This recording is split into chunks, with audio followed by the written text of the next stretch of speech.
Salut les amis, dans cette vidéo nous allons apprendre comment crypter les fichiers, surtout les fichiers confidentiels. Pour ce faire, nous allons utiliser un outil qui est Bluefish. Bluefish ici c'est un outil qui nous permet de crypter des fichiers. Alors il est basé, n'est-ce pas, sur un algorithme symétrique, c'est-à-dire une clé partagée. La clé que nous allons utiliser pour crypter les fichiers, c'est la même clé que nous allons utiliser pour décrypter, n'est-ce pas, les fichiers. Alors je prends un exemple. J'ai par exemple mon fichier qui est celui-ci, je veux le partager, mais je veux pas que tout le monde arrive à lire le contenu de ce fichier. Alors je dois crypter ces fichiers.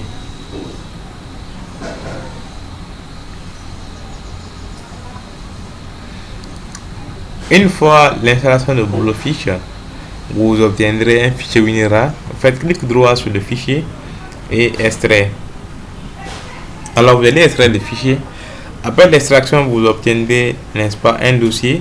Donc ouvrez ce dossier et à l'intérieur de ce dossier vous allez obtenir le fichier setup. Faites clic droit, double clic sur le fichier. Donc yes, c'est une installation classique. Donc faites suivant. Ok, alors cette option permet de lancer Bluefish.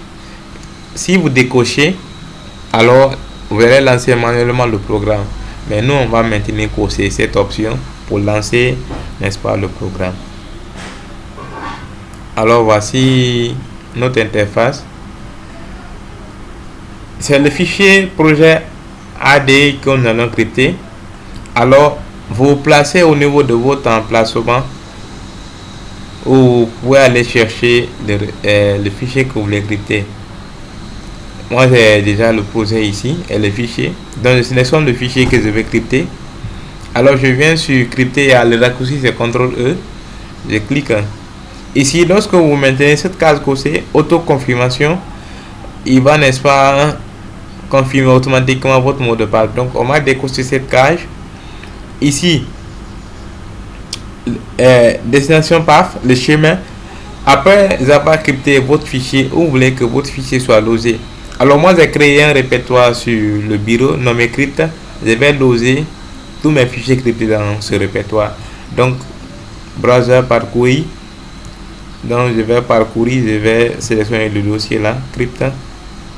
C'est ce dossier qui est là et je fais clic sur OK et OK.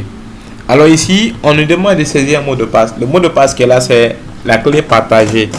C'est le mot de passe que nous allons utiliser pour crypter notre fichier. Et lorsque vous envoyez le fichier à autre personne, il doit y avoir, lui aussi, il doit avoir Bluefish.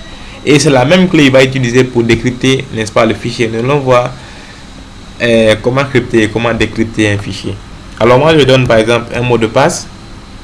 Je clique sur OK. Et si on me demande de retaper le même mot de passe pour confirmer, ici on me demande que je veux, n'est-ce pas, crypter un fichier, je clique sur oui. OK. Alors quand je viens vérifier dans mon répertoire crypt, vous allez voir que mon fichier projet AD a été crypté. Je vais l'ouvrir, vous allez voir un merveille, et le contenu de ce fichier est bizarre que personne ne peut lire. Personne ne peut lire ce contenu. Alors ce que nous allons faire, nous allons décrypter maintenant ces fichiers dans la prochaine vidéo. Donc restez branchés les amis.